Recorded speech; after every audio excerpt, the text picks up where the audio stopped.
Alright guys, welcome to the third battle of the series. We're on day 2, and the Germans, after being repulsed in the first 2 battles, decided to invade elsewhere. It's the town of Vilkaviskis, which is a bit more urban, as you can see here. Basically, the objective is for, you'll see all the red dice on top of the buildings. That represents a Russian-controlled building.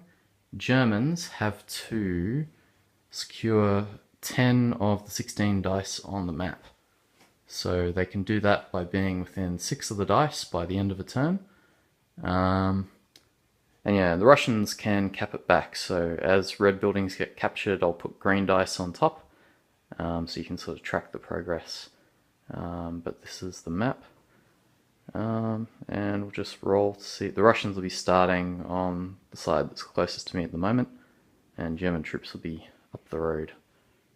So I hope you enjoyed. So it's the town of Vilkaviskis. You can check it out on Google Maps, and be a 6-turn game. We've got to cap 10 out of the 16 buildings. Alright, so it's the end of turn 1.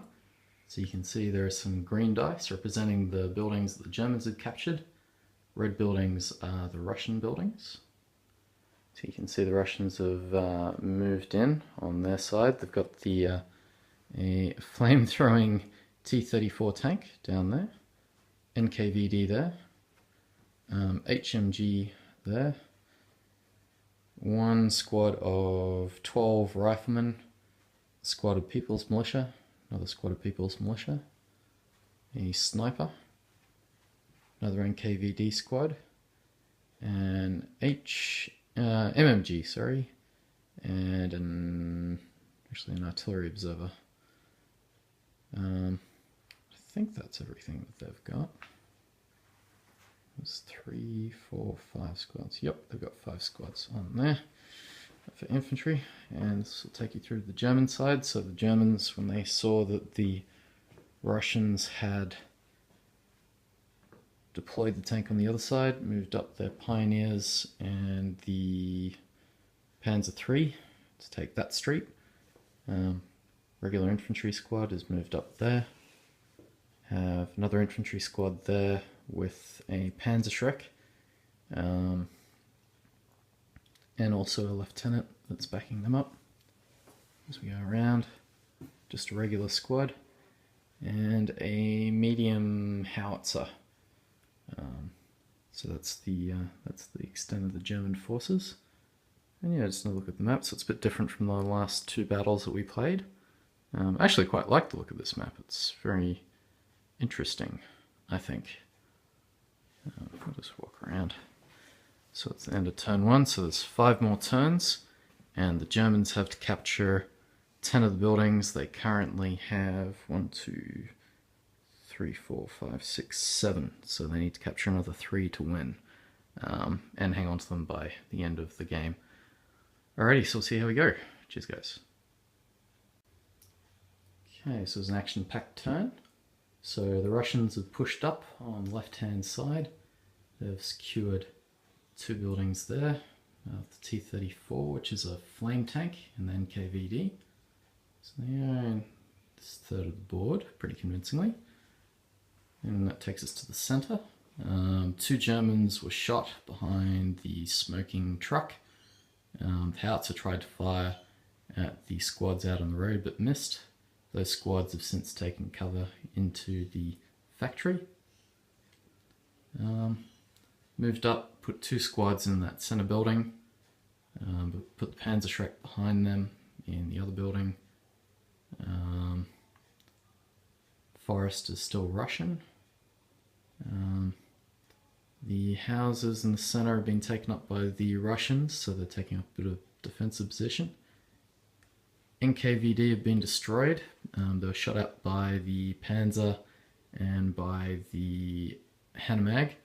Suffered 3 casualties. They then ran to the building where the Panzer was. The Pioneers got out and flamed them. Pioneers have also flamed the MMG team in the building there.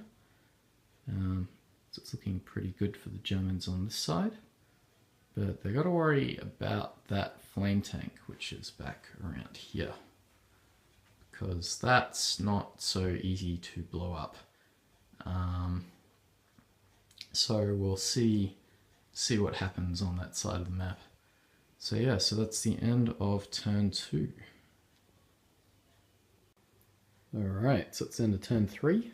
So the Russians, I'll go from this side, have taken a shot with the tank at the building.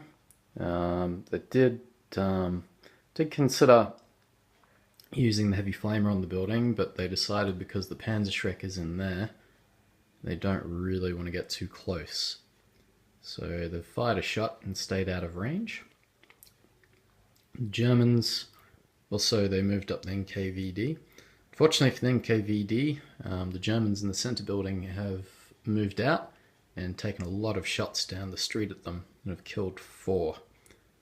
The other squad of Germans in the center building has moved into the wood, so that's now going to be German territory. Pioneers have done a very good job.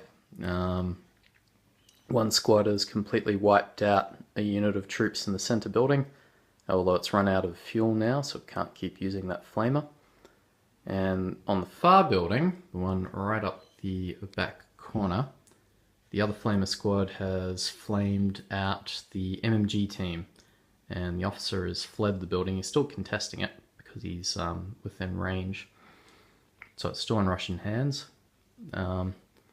More reinforcements have moved up from the Russian sector, trying to sneak around the back of the buildings and into the center of the town.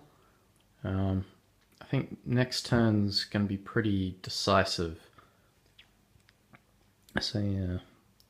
So at the moment, the Germans are on 1, 2, 3, 4, 5, 6, 7, 8 points. The Russians are on 1, 2, 3, 4, 5, 6, 7, 8, 9 points. Although attrition's starting to tell on the Russian forces a little bit. So hopefully, after 3 attempts, the Germans might be able to actually capture some ground in the campaign, but we shall see. Okay, so we've hit turn 4, and the Russians have had to concede this one, unfortunately. Basically, the German attack has gone pretty well down that flank. The Pioneers have taken out the sniper. The squad in there has taken a lot of pins. The squad's still in the open, might be able to contest the wood. NKVD has moved forward and inflicted some casualties on that squad. However, the thing that has swung it has been the showdown between the Panzerschreck and the tank. So trying to get the tank into action in the last few turns, so decided to move it up. But the Panzerschreck has been able to take it out. So that's more or less swung the game. So the Germans have won the town. So 3 games in, they have finally won the first match of the offensive. So it's a bit of a pan over the town. Quite a different map to what we normally play on. Lots of wreckage. You can see the Panzer III down there. I was really quite pleased with the flaming troops. They did quite well this round, so I think I'll include them in future German lists. Alrighty, so the first blood for the Germans from the German perspective, but the Russians have won the first 2 battles of the campaign. So we're on day 2, and that'll take us into the next match. Thanks for watching, guys.